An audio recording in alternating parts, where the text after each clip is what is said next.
Hey there, YouTube. It's your girl, Ace. Today I'm going to be talking about criticism, how to give it, how to receive it, and how to incorporate it into your artwork.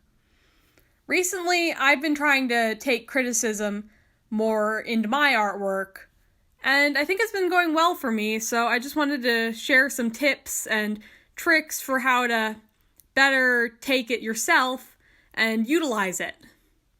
So first off, though, is how do you give constructive criticism? Many people will say generic negative things about an art piece, like, I don't like the nose, or the eyes are weird. That's not very descriptive or very helpful. Really, the best thing to do is to give as detailed of a critique as you can. Like, what about the eyes is weird? Are they too far apart? Do they look too big for the head? Like, that's going to be much more helpful for the artist that you're critiquing than it is to just say that you don't like it or they look bad.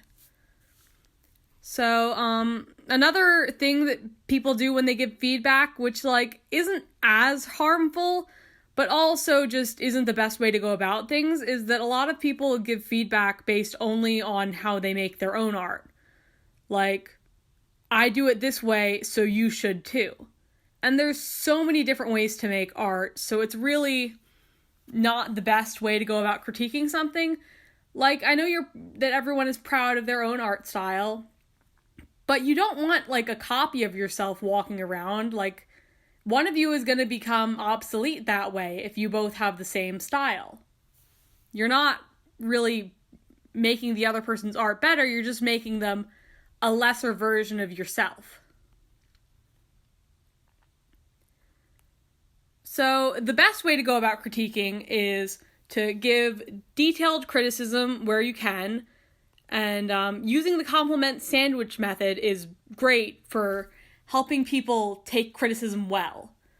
Like, if you just say, I don't like this for this reason, no matter how valid your points are, the people that you're talking to aren't going to respond well to that. Or, well, most likely they won't. So telling them, I like this could use work, I also like this, is a way to soften the blow of you telling them a critique. It blankets your criticism in two fluffy pillows of nice compliments, basically. And it lets people know what they're doing right as well, which is equally important when you're critiquing someone. You don't want to just tell them all that they're doing wrong without telling them anything that they're doing good, because they're probably doing a lot of things right. They just need some help with some other things. So it's good to point out the good and the bad. So, how do you receive criticism on the other end of the coin? So, be polite. Make sure to thank people who take time to give you proper feedback. And I say proper feedback as in kind, respectful, mostly solicited feedback. If you haven't asked for something, you don't need to respond to it. I'm not saying you should respond negatively to unsolicited feedback, but you don't need to respond politely. You don't need to thank someone for telling you that your art is not great when you didn't ask for any critique. That's not the way that works. But at the same time, you shouldn't take it personally. Don't take it so personally that you feel that you have to respond to somebody and you need to tell them that why your art is actually good, because it's not really about that. They aren't attacking your art from a place of they don't like you. They're most often trying to help you. And in some cases, they're just trolls, which in that case, then you shouldn't care about them anyway. They obviously don't have any stake in you whatsoever, so why would you listen to them? So next up is how you can implement critiques into your work. So you need to learn to differentiate between critiques that you want to learn from and critiques that you don't think are personally relevant to your artwork.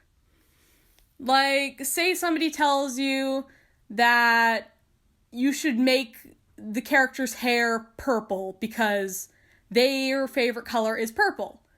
Now, you might not want to take that critique. You wouldn't be rude about it, but you might tell them politely, I kind of like it being blue. But on the other side of the coin, maybe the blue really clashes with some of the other colors that you have, and somebody suggests dulling it down. Like maybe you're using a really oversaturated blue color, and the rest of the character's outfit is really saturated, so it just kind of doesn't work well. That might be something that you want to take into consideration. So it's really good to learn to differentiate between what you want to take as feedback and what you just don't think is really relevant.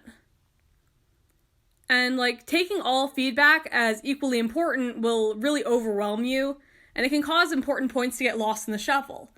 Like if you're taking everyone's suggestion on the hair color like with equal importance, then you're going to end up with like rainbow hair. And you might forget to desaturate it, so you'll end up with this rainbow-haired, oversaturated mess of a character that just could have been better if you had been more selective about the feedback you took. Not to say that rainbow-haired characters are bad. They can be cute and they can be done very well, but in this example, it's not the outcome that you'd want.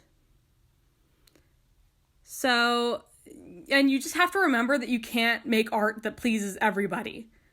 Your style is yours first and foremost, but at the same time, your style shouldn't hold you back from trying new things. Like, say you think your style is only ever drawing blue hair, and that's fine, but you might want to try out drawing purple hair every so often. Maybe you'll like it better. Maybe you'll want to add it to your repertoire and have both blue and purple-haired characters. You'll never know unless you try it out. So, in summary, not everyone is the best at giving critique, so you don't need to take all of the criticism you receive to heart. But do your best to be thoughtful about it, as shutting out all feedback can stunt your artistic growth as well. Thank you for watching this video! I hope you consider subscribing to stick around and go on this journey with me. Until next time!